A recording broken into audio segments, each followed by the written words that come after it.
Hey there, Builder Blog. This week's episode is sponsored by Turnabot.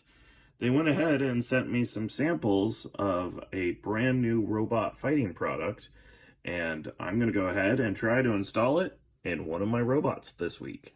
It's from our friends at Turnabot, and I don't normally review a lot of products because most products are not made for robot fighting, but this one little thing actually is. So it's taking 3 separate components that are normally in the robot and combining it all into one small little package. So the 3 parts it's actually replacing are these 3. This is the FR Sky receiver I use, the FingerTech mixer I use, and this off-name board that my South Korean friends, Chung-Yu, turned me on to. I bought 1,000 of those while I was in Korea, and I've been using them for my robots. FingerTech actually sells versions of all of these things, but they took these 3 components that I normally put in a BotBash robot and reduced it down to just this. And as you can just see the side-by-side here, not only is this much smaller, it's going to end up being lighter, because instead of having all the cabling that has to connect all these things, so like normally this plugs into here, and then you do other cables that connect here to here, and then you finally get from the antenna to the motors. This one is just antenna, all that stuff connected together, and then the motors. So I've never used one of these. I was set samples and I was told they would change my life. And I happen to have a BotBash robot who has been sitting on the shelf for a while because I've been struggling to fit all of this stuff into its teeny tiny chassis along with a battery. And so we're going to see if this little thing will actually solve our problems. And this is a sponsored video. Turnabots did send these to me for free to make this video. However, that will not guarantee you a good review. I've never used this product, and so I'm just going to use the literature on his website and try to wire it in. And as I've told some other people, if I struggle to do this as a 8-time world champion, there's a problem with your product. So let's dive in and see if we can get this thing to work. So first things first, we are here on the Turnabot website. We're looking at this and I am trying to figure out how to wire it. So luckily this part seems very straightforward. The right motor to these 2, positive and negative. I'm just going to assume the top row is positive and the bottom row is negative.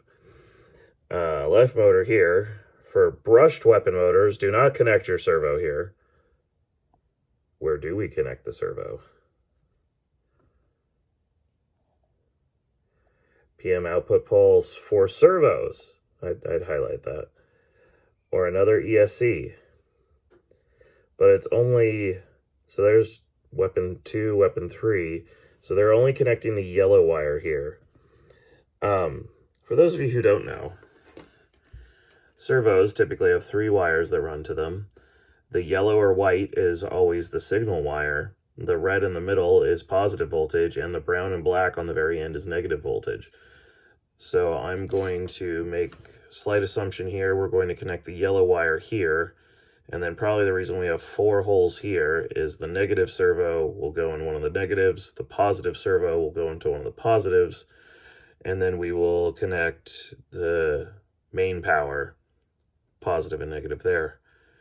Now, I might be doing this wrong, but like I said, this is a full product review. I am just reading what's on the website and seeing if we can figure this out. All right, let's fire up that iron. Okay, so I was just commenting about slightly unclear instructions, but then I realized if you scroll down, they get a little more clear. As I'm hoping one of these will demonstrate how to wire up that servo. Did I get this right? I got it right. The yellow wire goes into that port, and the brown and red wires go into the power. And then the other thing goes to your battery and your on-off switch. Okay, Confirmed. Thank you for pictures. Pictures are worth 1,000 words. And this is exactly why. Okay, so I've gone ahead and I'm using a vise. I like to actually hold circuit boards backwards, and then I solder from the backside as I feed the cabling from the front. I just used my wire stripper, and then I make sure to twist the wires together, tin them, and then insert them into the hole. I'm playing all this in fast forward so you don't spend 20 minutes watching me do this.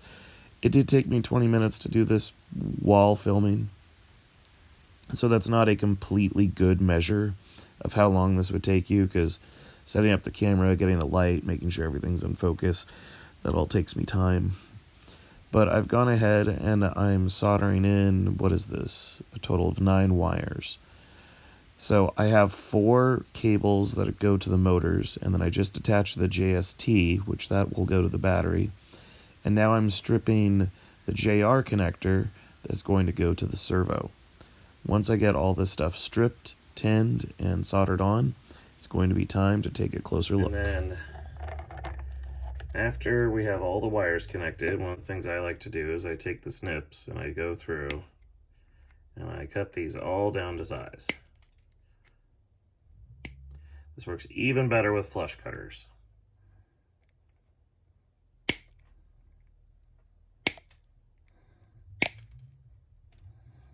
In fact, this board is so tiny and small, I think I am going to go get my flush cutters. Hold up. So these are flush cutters. And yeah.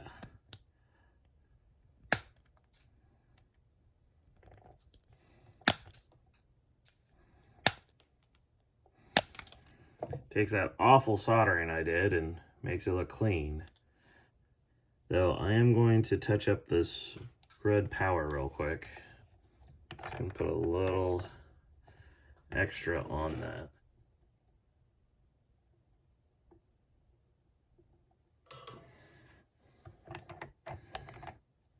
To be honest, that was pretty easy soldering, all things considered. If you've ever guys watched me solder one of these things where I first have to rip out these pins, so I'd say soldering good. I'd also like to point out my critiques on the video. It turns out if you're on the instructions, I didn't know this about iPads, they scroll, and all my complaints were answered down below. There are some great visual instructions showing you what to do. And if you scroll past all of these things here on the side and get to the very bottom, they actually have videos. Videos walking you through how to do everything. So, yeah, it turns out you should read all the instructions before you start. Hey there, Builder Blog.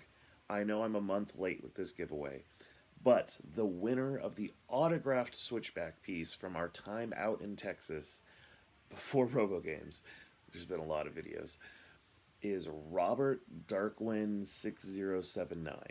And I might have mispronounced that name, but you should have received a comment from us here at the Builder Blog with instructions on how to claim your prize. So please respond to our comment, and we will get that piece, that autographed piece of switchback, on its way to you. I've got all the wires attached, as you saw me do the soldering process. I'm going to put power here. I'm going to, oh, wait, I guess I don't have all the wires attached. Servo goes here. Boom. Servo. So, I was trying to watch the video on how he did the bind process, and it looks like he just turned the robot on. Because obviously there's nowhere to stick a bind key. So let's give this a try. Alright, it's blinking. He promised blinking. And it is blinking. Next, I'm going to turn my radio on with thing blinking. I'm going to come here. I'm going to scroll to bind. I'm going to press bind. And it went solid. Oh my god!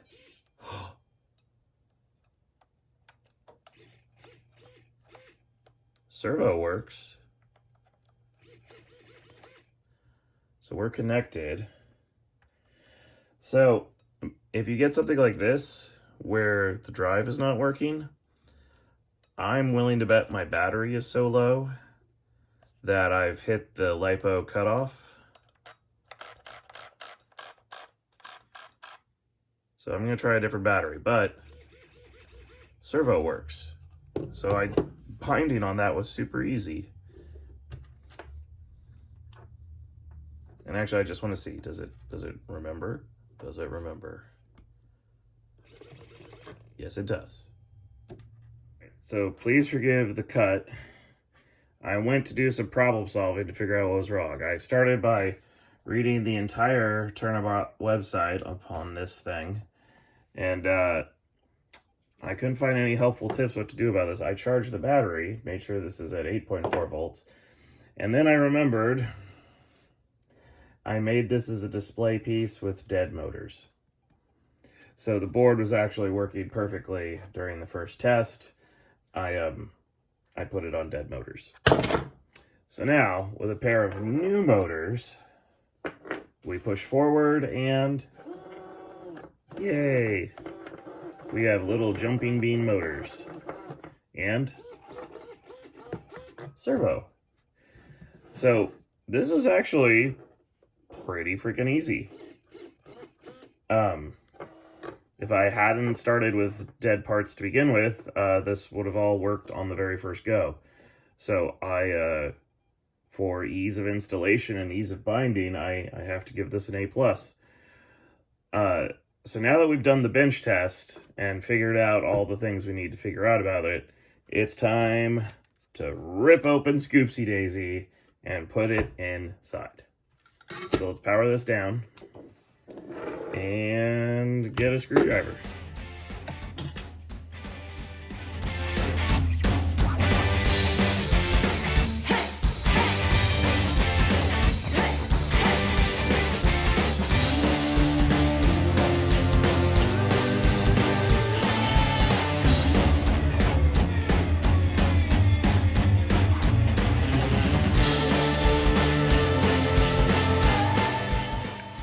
Alright, this thing is so tiny, I can now actually fit a larger battery in it. We went from this entire compartment being completely full to now it's just that one little board and a giant battery. So let's see if binding goes a little smoother this time. Let's give it a quick try. I'm going to plug it in. And I did technically switch boards. They sent me 2. So I bench tested with one. Now I'm installing the second one in the robot. We're actually going to come here once again with blinky blinky blue light. We're going to go to bind, RX bind, click it, go solid.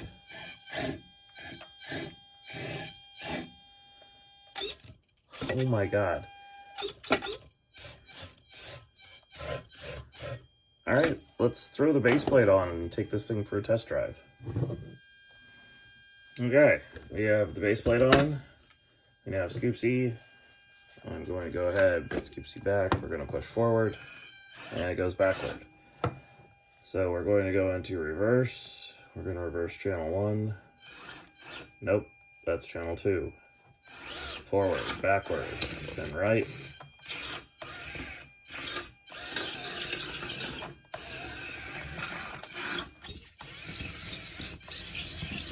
I think I've got the wedge trimmed down a little too much.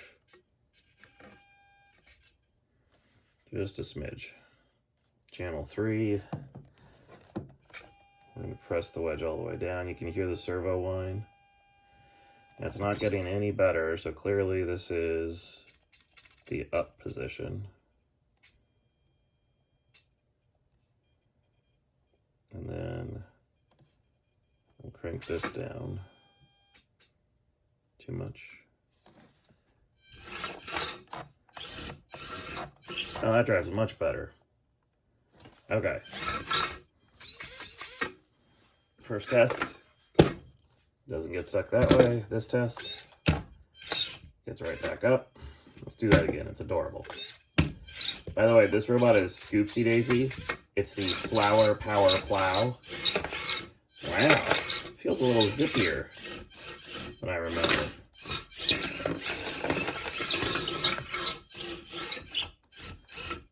real responsive.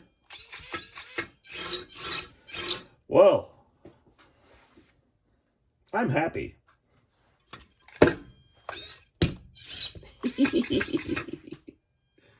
Well, ladies and gentlemen, for my very first product review here in the Bot Bash shop, I would say I am very, very pleased. I think I need to go order some more of these, because even with getting that direct from Korea and $8 for that one board, and then I think it's $20 for the receiver and $15 for the mixer, yeah, it's cheaper to do the Turnabots option. And so far, I'm happy with the results. I'm going to go release this thing into my fleet, and we're going to see how long it lasts. And if it goes for a while, which since Turnabots does something really similar to what I do, I have a feeling it will. We might be seeing a few more of these in my robots. Anyway, I hope you guys enjoyed this product review. I don't normally do this, and please leave a comment if there's something you would like me to review, because, I mean, I do have the cabinet of infinite storage full of robot parts. So, until next time, Builder Blog. By the way, I don't know if people noticed, but the little Turnabot robots make excellent iPad holders. Thank you, Turnabots.